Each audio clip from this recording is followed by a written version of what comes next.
5, 4, 3, 2, 1, go!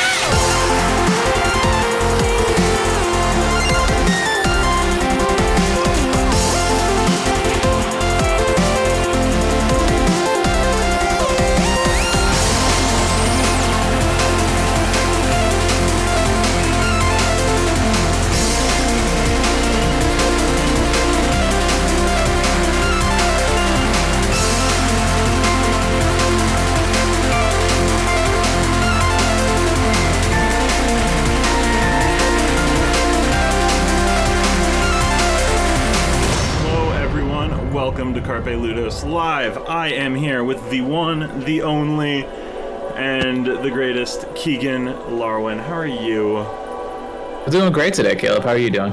Pretty great. You're normally the one who hosts this, so better at introing what we're doing and why than I am. But oh, dude, my intros are always bad, so that was perfect. That was flawless. That is fair. I'll accept this. So today we're going to be playing Abzu and talking about the engine that it's built in, which is something that Keegan has a degree of familiarity with the Unreal Engine that this game was built in, and some of its interesting bits and pieces. Now, full disclosure, this is my first time playing Abzu as well, so this is going to be equal parts me kind of getting absorbed into this game and learning more about the background of what we're going to be dealing with as far as the engine with it goes. Right, and I think you saying that me having a passing familiarity with the Unreal Engine is probably the best way to describe it.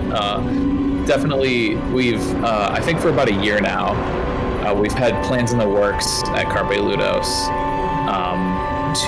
honestly, it's been more than a year, but with Carpe Ludos itself, we've had plans in the works for more than a year to build out certain things. We have like games on the horizon, like spec'd out, and we obviously have some other systems behind the scenes that we're working on building. But really recently is when we've kind of started actually getting into the engine and building these things.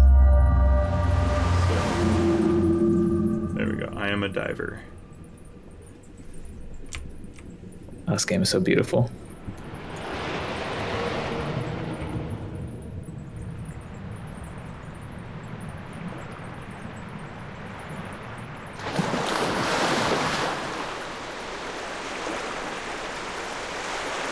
Good to see the actor who did the mocap for the Minecraft Enderman is getting work.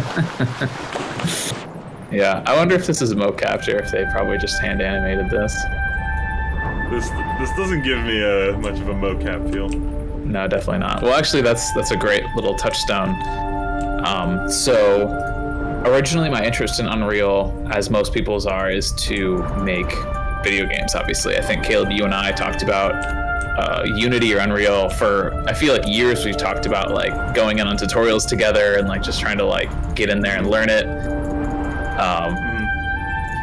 But recently, Unreal's kind of played a big part in my like personal work as a 3D artist, and that if any of you have seen a little show called The Mandalorian, they used a lot of prototyping tech using Unreal Engine to blend VFX to bring them on set. It's called digital production. Is what we call that in the industry. So recently I've been getting kind of more into that side of things with Unreal and joining in with a bunch of other artists like me who are kind of like on the edge of this technology, working our way in from a 3D standpoint more than or like a film and TV standpoint more than a gaming standpoint. So it's been an entry to Unreal that I haven't quite expected or didn't expect, but it's been a trial by fire nonetheless.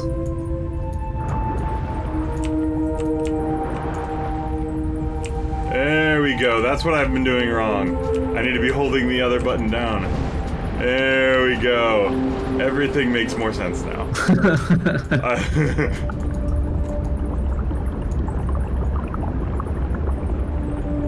Yo, these fish look so good.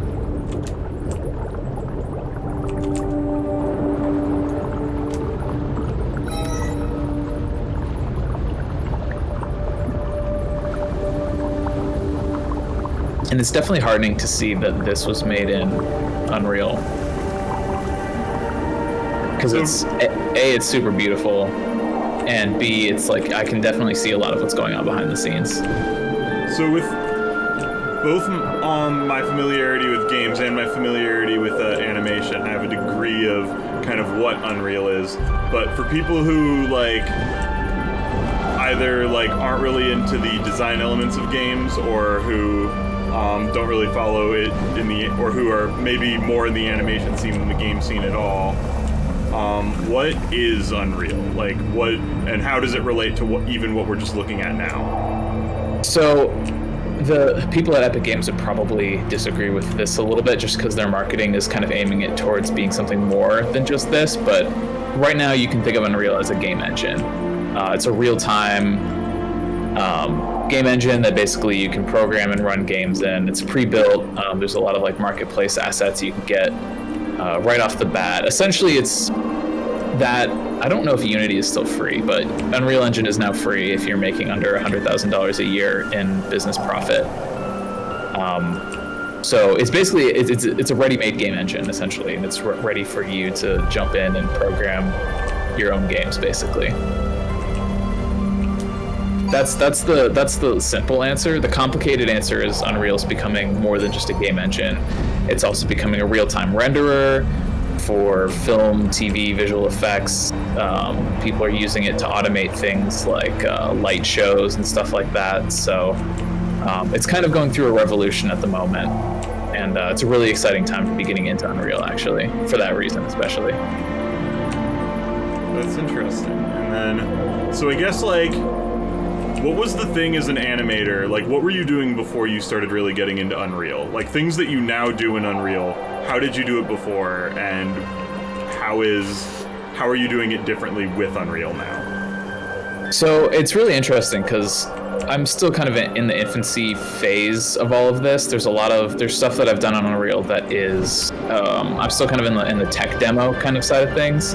I've done a couple paid jobs that were just, everyone's kind of jumping on this trend of digital production. So everyone wants a slice of the pie.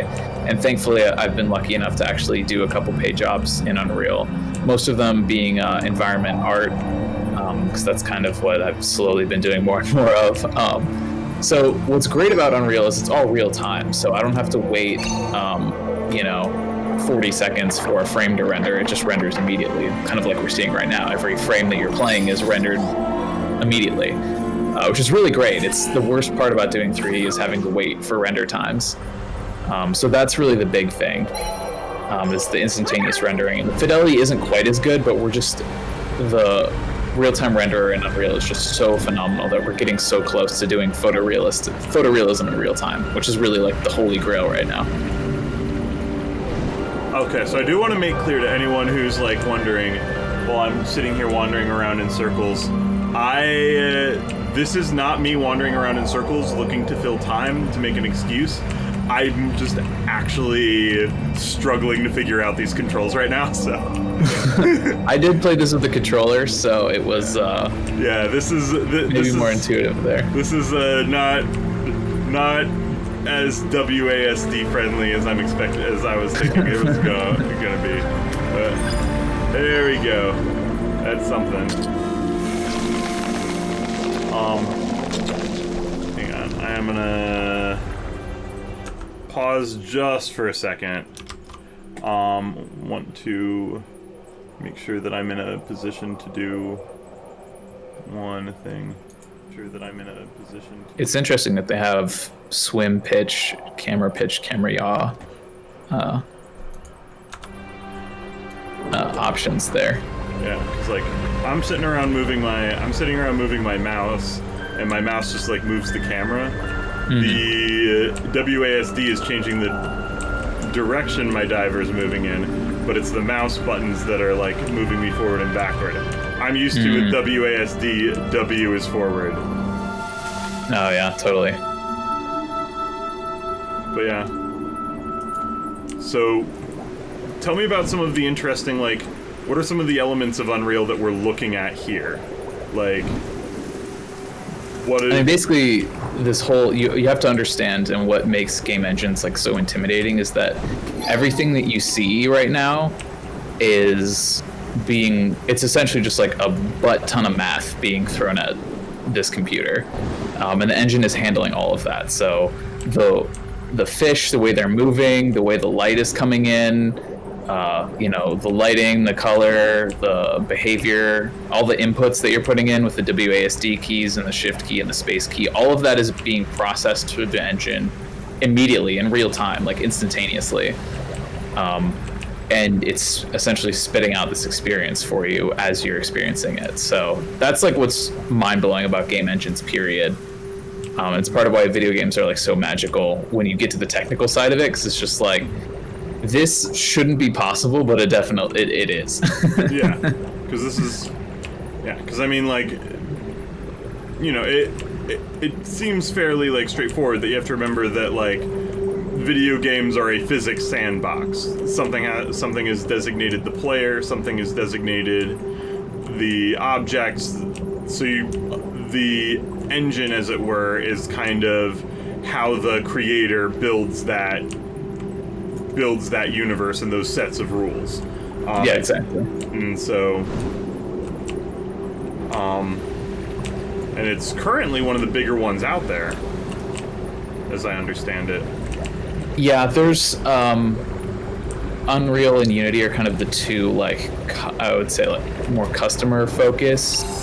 Like, any old person can do it. Most like big studios, they will build an engine like the Crytek engine or Frostbite, and their customers are more enterprise customers. So you're going to have people like I think DICE makes Frostbite, so DICE will license out the Frostbite engine and that tool set. But that's not just available to anyone. It's not like you can just hop into Frostbite and do whatever you want. You have to get that license. But Unreal and Unity are both engines that are available to the public, which is really nice and kind of democratizing. I think that's why they're both popular with indie devs, is because you don't have to, pay some exorbitant free fee to just even use the engine, Mm-hmm. That's the thing. You can just get right into the developing. Not that that's in any way the easy part.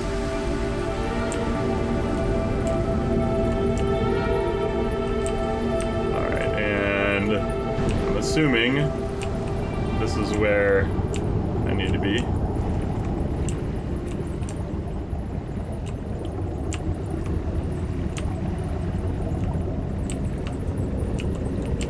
So, what's kind of you mentioned a little bit about like some of the paid jobs you did with Unity and stuff. What was the thing that like kind of got you into Unity to begin with? Like, what was the point that you're like, oh, this is something that I want to learn in some capacity, even before you knew or suspected it was going to be something that could pay, or even what was the thing that you realized it could pay, maybe?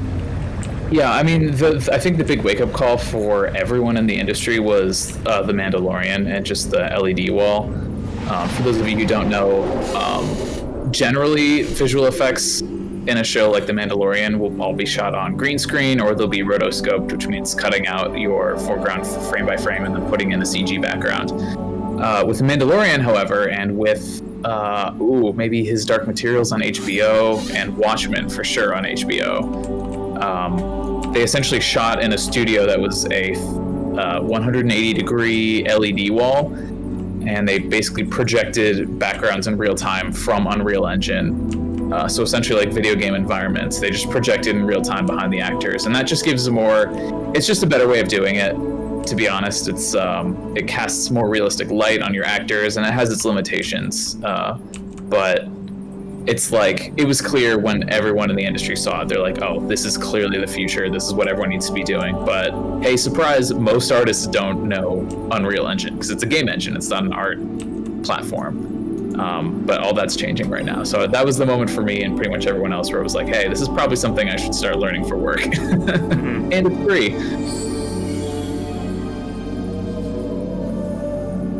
So what's like some stuff that you've done in it then? Like, you've mentioned paid jobs, but like when I talk more about like what you can do or what you've done in it before, Like, have you made any short films in it? Have you designed games in it? Have you, like, used it for motion? Do you use it for motion graphics? What are some of the things that you've done with it? So in terms of like virtual production, I had one job. I obviously can't say the client's name, but essentially it was building, like recreating environments from photo reference to put behind. It was like a janky LED wall. I think they were doing a projection essentially, but we had to build these like photoreal environments to put in the background of these interviews. And it was all being done live, which is why we had to do it in Unreal Engine, which was super cool.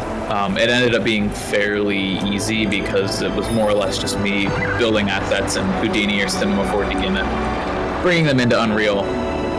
But you do have to have some kind of know-how. Thankfully, Unreal, like once you learn one 3D program, everything else kind of, the logic is the same in all of the other ones, so the learning curve isn't too difficult.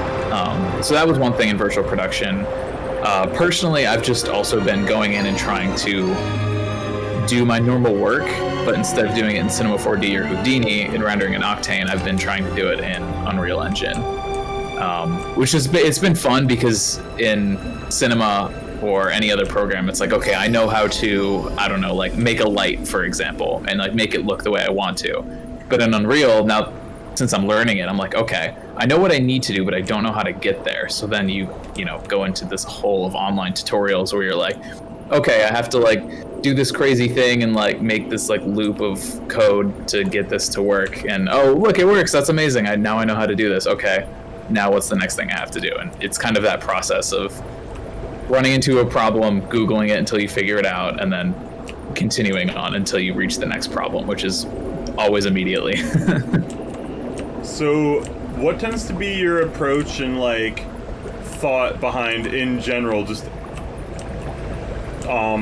like any type of new skill like this? So like me playing this, like, and I've mentioned like in the past previously wanting to get into engines like Unreal and Unity, or other people who may be watching this thinking like, hey, like I'd like to get into game dev at some point, or I'd like to get into animation at some point, or even someone in the industry who's already doing animation or game design and thinking of learning to do it in Unity as well. Like, what are good starting resources to look for it? It's kind of a complicated answer because I think depending on how you're coming in, the answer is different. Literally the hardest and worst thing about any 3D program is starting out, because it's a completely alien environment. You don't know what a UV map is, you don't know what a normal map is, you don't know, subsurface scattering or like fall off or like what any of these terms really mean. So you're literally, that's a bummer. He got subsurface scattered. Yeah, he did get subsurface scattered. So there's this whole palette of things that you have to like understand. It's like the core basics, and I've never been someone who's been like, oh, well, you have to learn the fundamentals before. Like my first forays into Unity a few years ago was like the first thing I made was like a calculator, and it was like the stupidest project, and it did not give me motivation. As an artist, what gives me motivation is doing something and getting an immediate result. So essentially that's kind of like how I personally learn. And now that I have like more experience in 3D programs and I've been doing this for years and years, I generally everything I do is like project based. So it's like, okay, the first thing I want to do is figure out how to drop a player character into this blank environment. Like I just need to figure that out first. So once I do that, I'm like, okay, I've accomplished this small goal. And eventually the goals get a little bigger and a little bigger and a little bigger. And I don't even worry about a project at first. When I first started with Unreal, I was literally just like, I just need to like get some 3D models in here, play with some lights, and just like get a cool looking image and kind of working outwards from there. But it, like I said, if you're just starting out, you can go, some people like to like do the traditional route where you I mean, you could go to school. You honestly don't need to. I'm going to tell you right now, you don't need to get a degree for this. You just need to cut out like a portion of your summer, like 300 hours out of your summer, and just be like, okay, I'm going to learn as much as I possibly can, watch tutorials, watch the tutorials that catch your eye. You're like, oh, I'm going to make this nature scene that looks cool instead of making a stupid calculator with a bunch of code. And whatever inspires you to keep going, like that's what you have to do. You know, you can't just like be buried in math and numbers all day, because you're not going to be inspired to keep learning, you know? Mm-hmm. And I think and that's something you've been doing for as long as I've known you. Like when we first met, you were already familiar with a lot of the basics of special effects and cinematography, because you largely taught them to yourself. And then as we've been friends, you've gotten even further into that, learning like different engines and stuff like that. What are not animation specifically, but like how do you generally approach like that type of because like you talked about how it's hard to keep motivation with the math part of it. What advice would you offer to people who have trouble keeping motivation with any part of it, or with parts of it in general? Like, it's basically the same, where it's like you need to, because, I mean, if I'm being honest, I try to avoid anything coding related as much as possible, and the fact that node-based coding is so popular now and easy in Unreal, the math is really just understanding concepts, like understanding what a float is, understanding what an integer is, and kind of like once you get these basic understandings of what these things are, because the language is still very much there. Like there's still very much like you have to know like what a vector is and stuff like that. But you're not like using it, because my biggest thing with coding is I'm terrible at syntax. This is why I was bad at math. I always put dots in the wrong places and do things in the wrong order, and all these things that a machine should be doing for me anyway was the stuff that I was bad at, and I always got stuck on that. It's like I don't want to spend 4 hours doing coding. I want to make something that looks and is cool, and I can say, oh, this is dope, I want to do this again. So, I mean, my biggest recommendation is ignore the math, ignore anything that you don't like, find a tutorial that looks cool to you, and just do that. And you're going to learn a little bit from it, even if you crash and burn halfway through. And you just kind of have to keep doing that over and over, learning little bit by little bit. And then the pieces start to come together, and you start to say, oh, I can totally, like, I remember a thing from this tutorial, so I don't need to look this up. And eventually, piece by piece, you gain a very solid understanding of the program. And you can start making literally whatever you want. And you get to a point where, thankfully, I've gotten in my career doing motion design and animation and environment art, where it's like anything that comes to my brain, I can figure out a way to make it.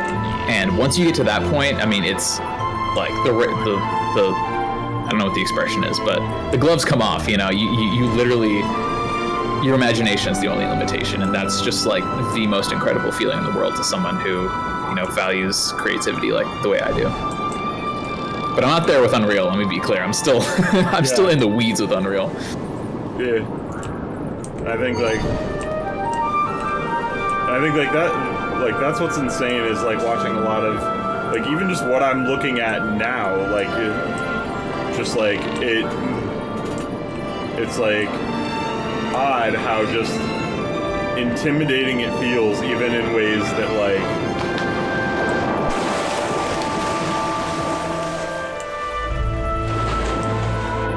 might not necessarily need to be. Yeah, totally. And that's the thing, like the more you learn, the more you're like, oh. And the big secret that people don't really understand getting into games is it's 99% trickery. It's 99% people finding ingenious solutions to like boost performance, and things that you think are really hard are actually really easy, and things that you think are really easy are actually really hard.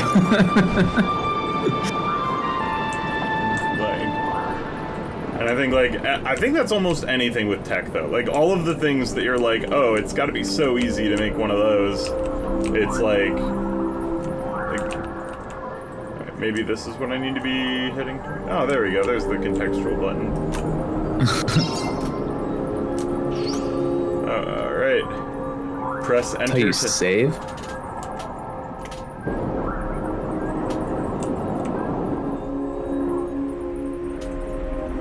I think you need to go down below that Pride Rock thing. This is cool though, it just kind of turns into like a screensaver.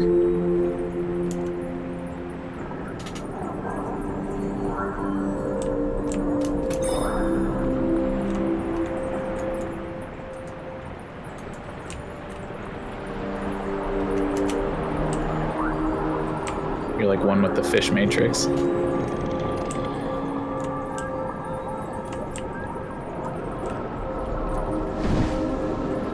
You came out of that cave. I think you go down that way, or is that where you came in? I'm not sure. There was nothing in that cave. Oh, here we go. It's a contextual button press. How foolish of me.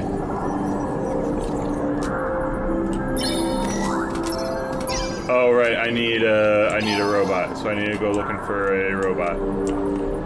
So there's probably a robot. Oh, I think that's the cave you came out from, but there's a cave on the other side. Yeah, see it in the distance? There we go. That's gotta be it. It's gotta be it. I'll bet you there's a robot in that cave. Wouldn't you know? And me and that robot can go fight GLaDOS together. That's what I named the shark. Needs a name. Exactly. There you go. Alright, Wheatley, let's go.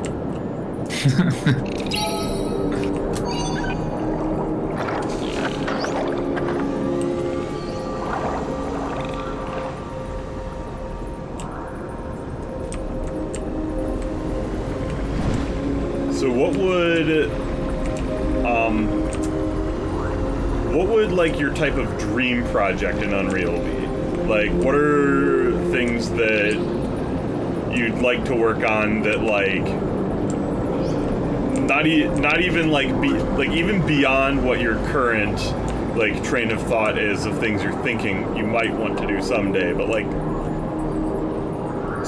beyond your current train of thought of the things that you're practicing now, like where would you want like Unreal to go as far as your ability to do things with it? What would your dream Unreal project be?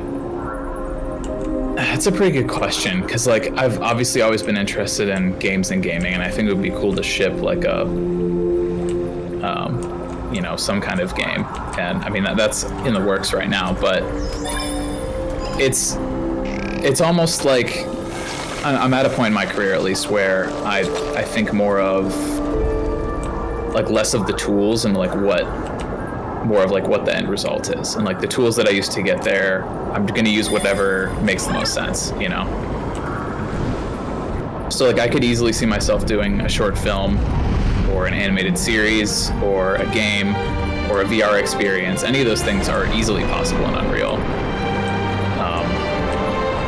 So yeah, honestly, I'm mostly just excited about where the journey takes me, because there is this risk. I think a lot of people, when they get, especially in gaming, they get into this like, oh, my dream game that I've been thinking of for my whole life, like my magnum opus, the game I want to make when I learn how to make games.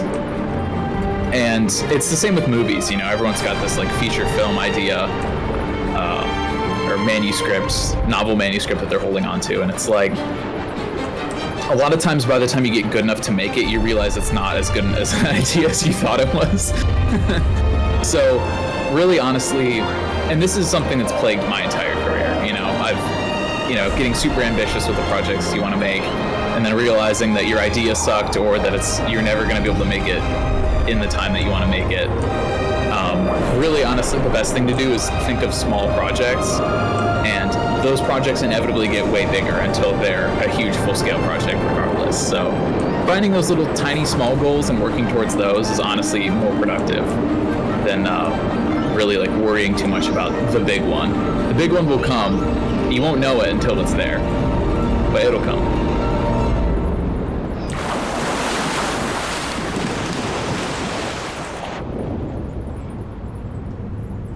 That was the big project.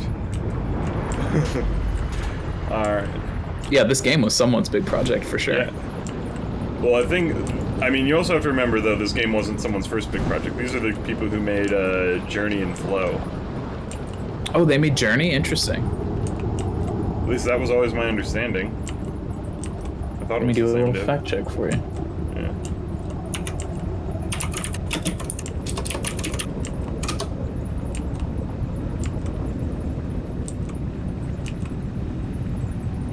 Alright, you think a shark's gonna eat my robot this time? No, I don't think they made this game.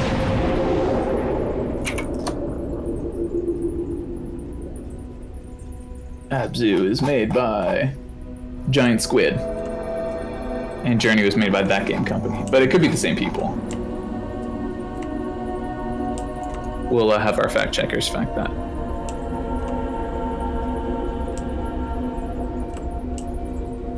So, I heard the comparisons all the time. But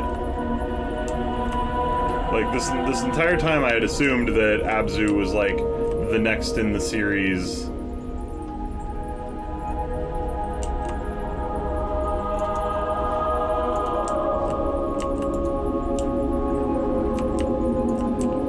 Okay. Whoa.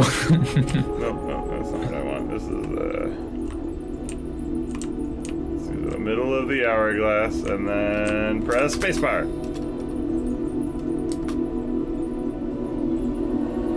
Nailed it.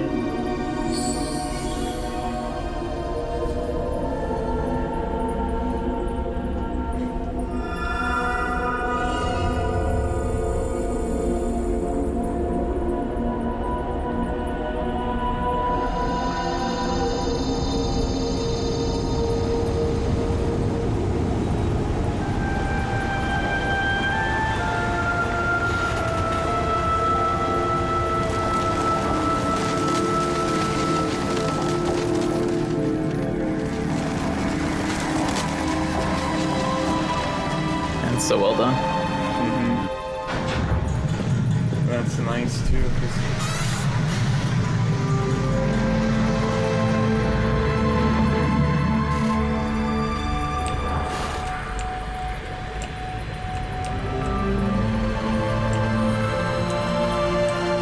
See, you know what we should do, and this is my actual live on Carpe Ludo's pitch for a series is try and do some type of equivalent to Yahtzee's like year-long Dev Diaries series. It doesn't necessarily have to be games, but like find something to make 12 of over 12 months. I could probably do that now with renders, but actually that's honestly not a bad idea. Though honestly, a lot of my friends who are artists are traditionally like what do you call it? Like pen and paper kind of artists, who do painting and sketching and stuff. And they always do Inktober, where they make an ink drawing every day in October and post it to Instagram.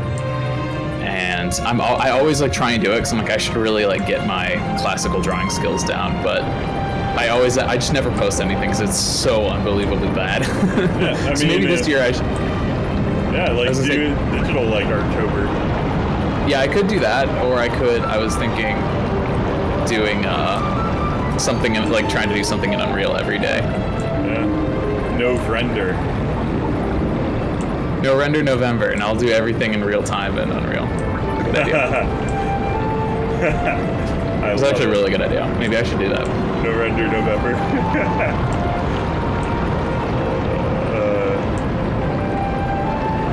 Oh, there we go. There's the. I think this is where the shark bites my thing. And so, but yeah.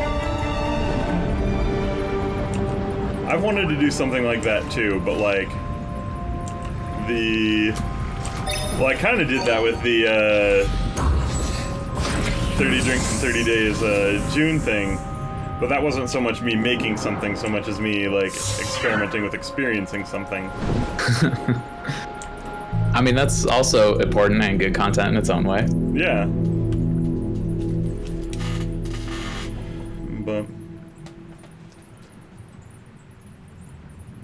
yeah, and I will say, and this recommendation stands for you, but like also to anyone who's like interested in like really interesting deep dive discussions into creative processes and game design and the different things within it.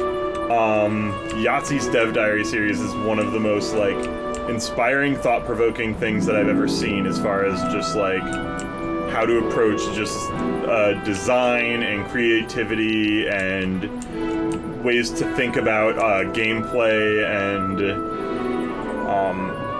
the way game environments interact with you, like,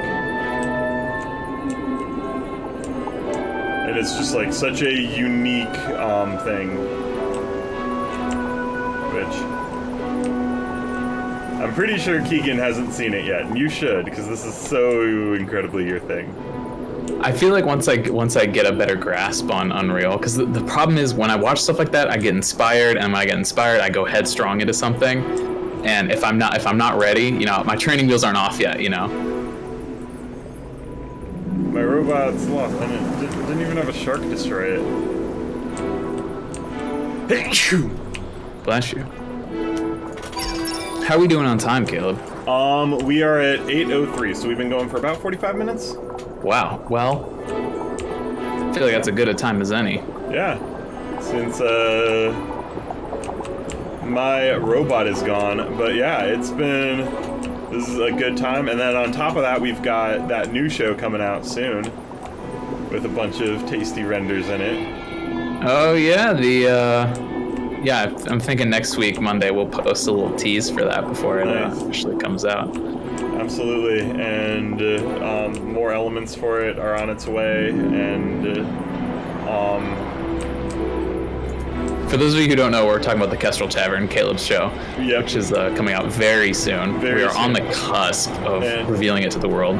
This is a fantastic show. It's something I've been working on for a while, as far as like my own creative pursuits go with this, because like what you talk about with animation is kind of like very similar to how I approach learning how to DM, and Kestrel Tavern is a D&D streaming show where I kind of practice my DMing skills up until that point, which aren't very polished yet, but I still think that the result was a lot of fun and incredibly entertaining, and I think a lot of that just comes from it just being a good, charismatic group of people that enjoy playing video games with each other. Yeah, it's definitely a lot of fun. I can't wait for people to see it. But anyway, so on that note, though, I'm going to sign off. This has been Carpe Ludos Live. I'm Caleb. I'm Keegan. And keep gaming.